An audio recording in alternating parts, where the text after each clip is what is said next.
Herkese merhaba, ben Zeynep. Hobisever YouTube kanalıma hoş geldiniz. Bugün sizlere tığ işi çok kolay bir bebek battaniyesi, atkı, şal, yelek yapabileceğiniz kolay örgü modeli anlatımı yapacağım. Dediğim gibi modelimiz hem çok güzel hem de birçok alanda kullanılabilir. Şöyle hemen bakmak istiyorum. Bakın oldukça yumuşak bir yapısı var. Hem de 3 boyutlu şöyle kabartmalı bir çalışma olacak. Oldukça güzel arkadaşlar. Şöyle yakından tutayım sizlere. Arkasına da bakalım. Arkası da çok güzel. Ben anlatım yaparken anti-peeling özelliğine sahip bebe yünleri kullandım. Dilediğiniz ipliklerle istediğiniz çalışmaları rahatlıkla yapabilirsiniz. Kullandığım tığ numarasını da göstererek hemen video anlatımına geçelim. 3 milim bir tığ kullandım. Kanalıma abone olduysanız abone olmak ücretsiz. Desteklerinizi bekliyorum. Hadi model anlatımına başlayalım. Evet, bismillah diyelim ve başlayalım. Örgümüzde zincir yapımıyla başlıyoruz.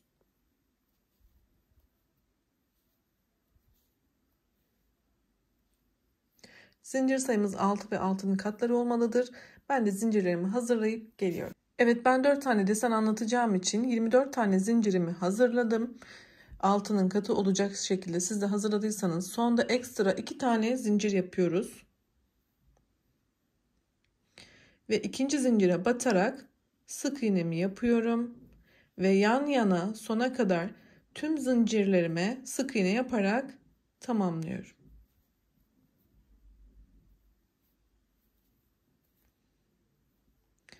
Sona kadar devam edelim. Yan yana sık iğnelerimizi yapalım. Evet, sona kadar devam ettim. Sık iğnelerimi yaptım. 24 tane sık iğne yaptıktan sonra başta da artırma yaptığım için 2 zinciri arkadaşlar. Şu an toplam 25 tane sık iğnem oldu.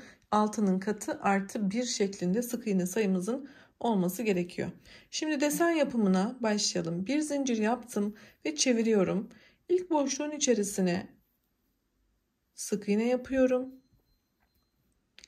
2 zincir. Üzerine bir kere sardım.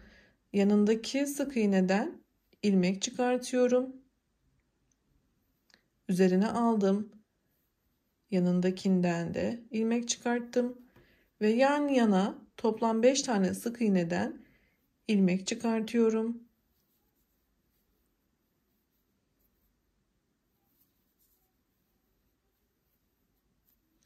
Şu şekilde saymak için sizlere gösteriyorum arkadaşlar.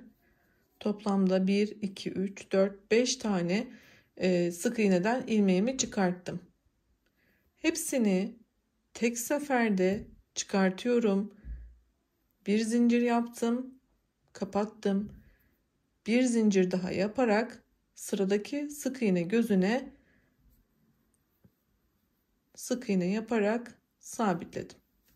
Ve şu an ilk desenimiz oluştu. Devam ediyorum.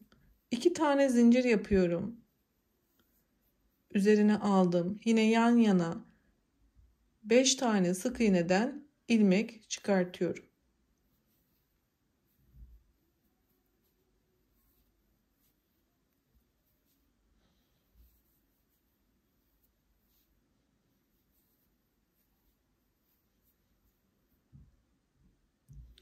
Hepsini tek seferde çıkarttım.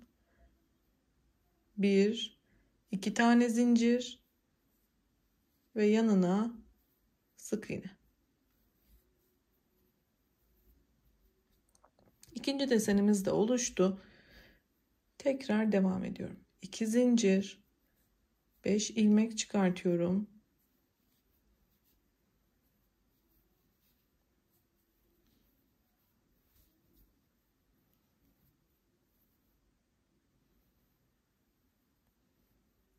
Hepsini tek seferde çıkarttım. 2 zincir ve sık iğne.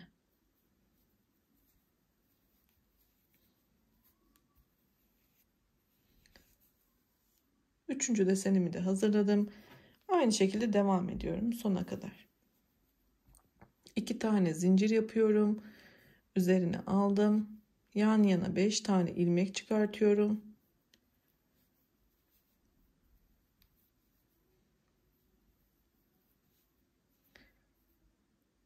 Hepsini tek seferde çıkartıyorum. 1 2 tane zincirimi yaptım ve son kalan sık iğneme de yine sık iğne yaparak sıramı tamamlıyorum. Siz de bu şekilde sona kadar desenlerinizi yaparak tamamlayın. Şöyle arkasını da hemen göstermek istiyorum.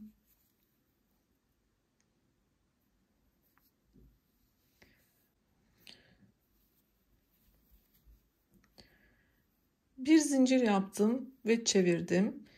Şimdi yapmış olduğum tüm bu zincirlerin üstüne sık iğne yapacağım. İlk başlangıçtakinden başlayarak şöyle göstereyim arkadaşlar. Bakın sadece arka loblarına batacağım. Bakın ilk şuradan şöyle tek kanadını alıyorum.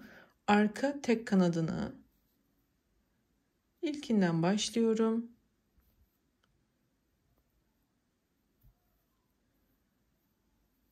Arka tek kanadını aldım ve sık iğne yaptım. Bu benim birinci sık iğnem. Yanındakinin arka tek kanadını alıyorum. Sık iğne.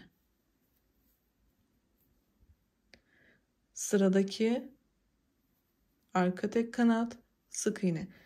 Benim sık iğne sayım 25 olduğu için hiçbirini atlamaksızın arka loblardan yaparak, arka tek kanatlarından yaparak sık iğnelerimizi sona kadar yapıyoruz. Ben 25 tane sık iğne yapacağım yan yana.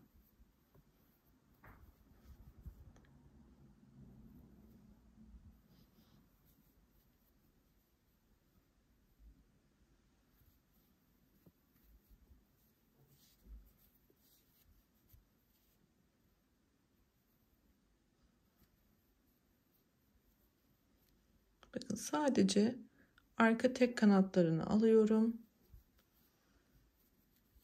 Ve bunu sona kadar devam ettirelim. Sadece arka tek kanat alarak yan yana sık iğnelerimizi yapalım. Şu başlangıç yerine kadar ilerleyelim. Yine son kısmı göstereceğim. Evet, sona kadar devam ettim. 25. sık iğnemi ise bu kenara batarak tamamlıyorum.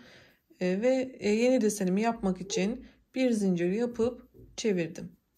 İlk başlangıçta yine sık iğnemi yapıp 2 tane zincir yaparak şimdi desen tekrarını buraya uyguluyorum.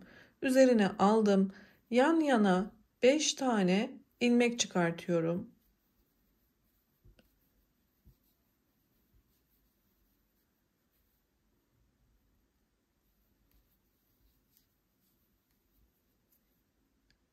Yine hepsini tek seferde çıkartıp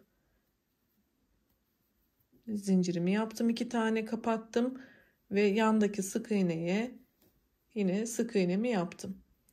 2 zincir, yine 5 tane ilmek çıkartarak sıra sonuna kadar desenimi tamamlıyorum.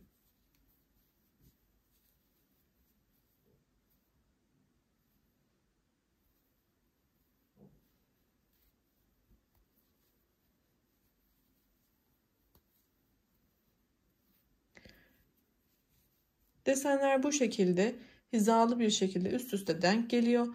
Şimdi devam ediyorum. Sona kadar tamamlayıp geliyorum. Evet, sona kadar devam ettim. Yine burada sonda sık iğnemi yaparak desenlerimi tamamladım. Yine 4 tane desenimi yaptım.